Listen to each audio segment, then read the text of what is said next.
nation to a smart grid that can intelligently store and deploy solar energy at night, and wind energy during the doldrums. It will cost approximately $150 billion to build that grid that will reach every American home. And that's one of the primary things we need to do. We need to do that so that every American, the other impediment is, of course, that we have 50 states, with 50 different public utilities commissions, and each one has its own arcane web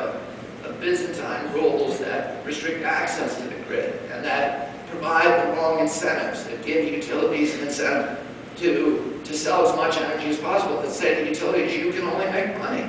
if you sell as much energy as possible. So no matter how good a guy or a woman that the CEO of that utility is,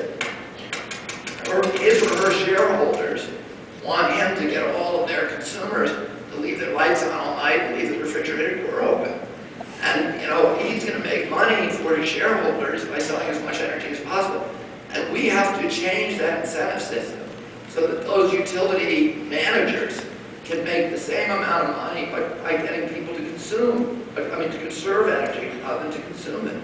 And to realign the incentive system with our national interests and with the interests of the planet. And when we do that, and so that anybody who puts a solar panel on their roof, and you've already got this rule in Washington, you've got one of the most progressive rules, but so that anybody who puts their solar panels on the roof and their house is producing more energy during some part of the day than they're using, they ought to be able to sell that energy back to the grid and get market rates for it. There's no state where you can do that today. This state has one of the most progressive rules, but the utility will still only buy a limited amount of that energy. They won't actually let you roll your